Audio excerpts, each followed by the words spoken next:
I wanted to share a little bit about all the good that it's already done for our communities in the greater Lehigh Valley. And it's not an understatement to say that the law has made monumental historic investments in our nation's infrastructure. For years, as you all know, we have been trying to pass broad legislation on infrastructure. It became a running joke, unfortunately, in Washington and elsewhere. And meanwhile, our roads and bridges and highways have just been crumbling and totally underinvested in. That is painfully obvious to those of us in Pennsylvania 7, as well as to anybody who drives Pennsylvania roads on a regular basis. They're in pretty poor condition, 7,743 miles of highway to be exact. So it's absolutely necessary for us to invest in their repair. So I'm really happy that we were able to get this done on a bipartisan basis and by working across the aisle and finding common sense compromise. I wish we were doing more of that right now, but we're not. So I'm grateful this got done in the 117th Congress, because I don't think it would have fared very well in the current Congress. And I'm just extraordinarily happy and proud about helping to have delivered these critical investments in upgrading our physical infrastructure, which will also keep America's supply chains moving and will create good paying jobs in our community. So far, our district has received more than $395 million in federal aid highway fund commitments, thanks to the Bipartisan Infrastructure Law. These dollars are going a long way here in the greater Lehigh Valley, and I'm going to give you a couple of examples. This law has made projects like fixing the Cementon Bridge, which is 90 years old, 575 feet long, and one of 47 bridges in Lehigh County designated as being in poor condition by the Federal Highway Administration. We have invested more than $22 million in the cost of its replacement. People who use that bridge are thrilled about that. 15,000 people, to be exact, drive across this bridge every day, and it's absolutely long overdue in getting it fixed. I'm also happy to announce that we've been helping our municipal governments create plans to make our streets safer. We are restoring an overpass in Lower Saucon Township, doing road work improvements on Route 443. We are replacing the old Carriage Road Bridge in East and Allen Township and investing in high-speed internet access all across the Commonwealth of Pennsylvania. And yes, that broadband initiative is also part of the Bipartisan Infrastructure Law. It's going to mean an awful lot in the northern tier of Pennsylvania 7 and definitely in Carbon County. And as Colin from the Lehigh-Northampton Airport Authority is going to highlight, our very own Lehigh Valley International Airport is one of the very first projects to be funded, constructed, and completed thanks to the Bipartisan Infrastructure Law.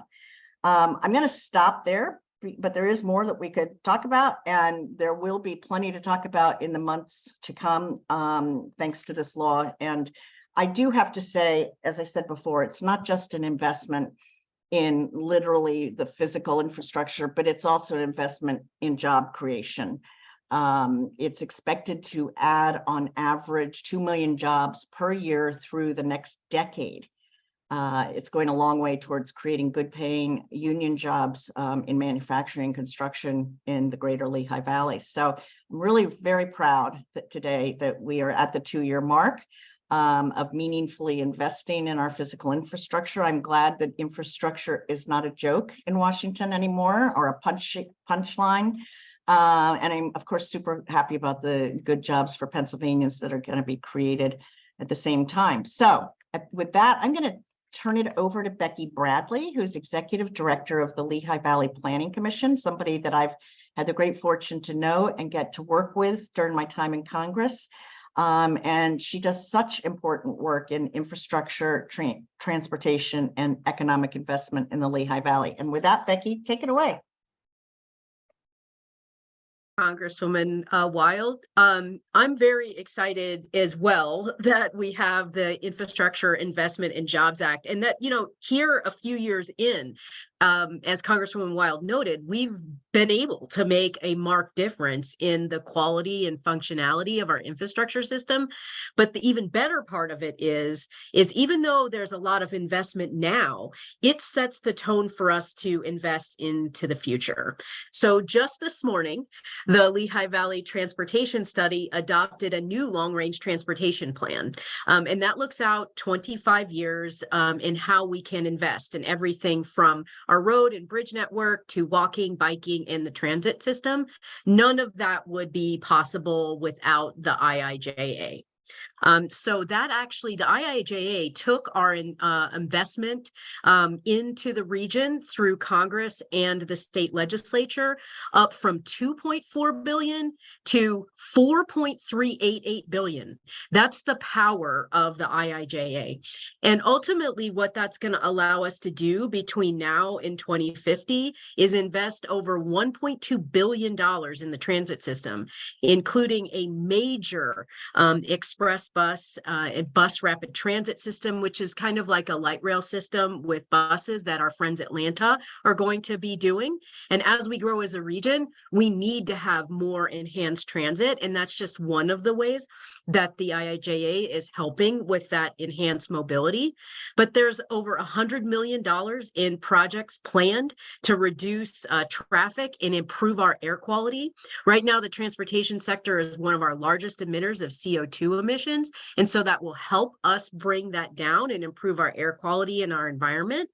And there's an additional, only because of the IIJA, of $46 million just allocated out to reduce carbon emissions specifically that wasn't in any previous legislation.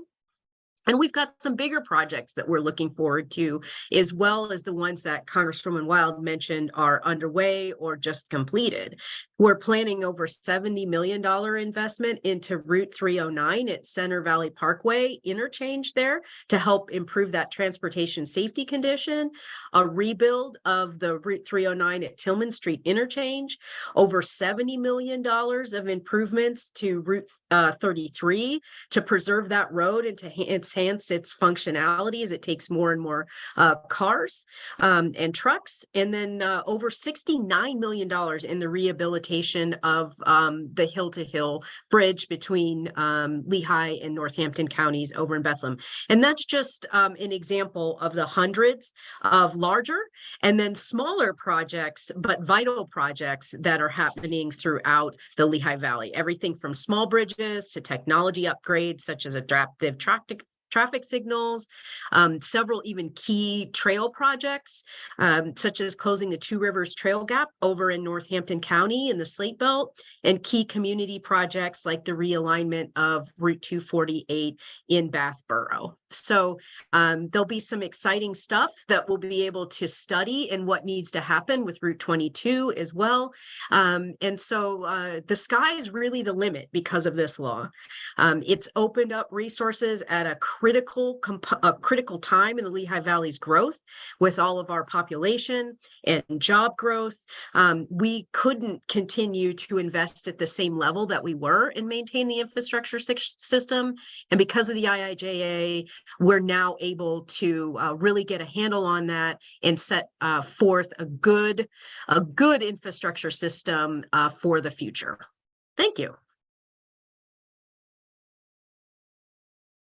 Thank you, Becky. And let me turn it over at this point to Colin Riccobon, Director of Public and Government Relations for the Lehigh-Northampton Airport Authority, which now boasts a new, beautiful, state-of-the-art TSA checkpoint, thanks to the Bipartisan Infrastructure Law, and also has the distinction of being the very first completed project nationwide under the Bipartisan Infrastructure Law. So take it away, Colin.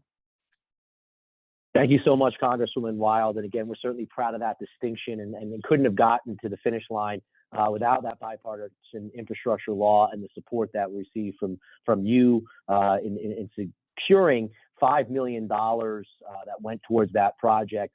when you talk about infrastructure, certainly for an airport, there is no more important component than having strong infrastructure. And for the Lehigh-Northampton Airport Authority, our capital improvement program over a 5-year period could be in excess of about $250 million.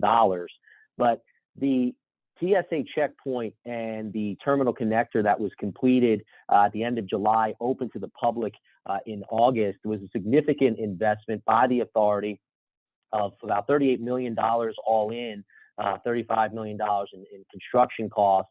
And a regional airport of our size at Lehigh Valley International Airport certainly can't shoulder all of that. So we look for opportunities to secure funding, and we got tremendous support from the state. But from the federal level, there was always talk about an infrastructure bill. Will this infrastructure bill come through? And it was delivered in a very, very big way at a moment in time where it significantly impacted the project for us, a $5 million award right when we needed it here at ABE, which now has created a new travel environment that will forever change the way people travel through ABE. But I want to stress, this was not a nice to have project in which we were just trying to upgrade something. This was a critical project for the airport authority, for the expansion of air service, and for the ability, again, to serve the community. So it was really a proud moment for us to be standing here with the Congresswoman, the governor, as well as twice having the Secretary of the U.S. Department of Transportation on site, once during construction and one when we had the very first people walk through the facility. And then looking going forward, the airport terminal program was $5 billion over 5 years, so another $1 billion a year towards infrastructure for airports. And the airport continues to go in and to seek funding that will help us, again, elevate the customer experience, but also prepare to serve not just the current demand, but the future demand of what the Lehigh Valley is seeing from an air service perspective. So we will continue to get, submit applications and look for support in regards to that funding in the airport terminal program.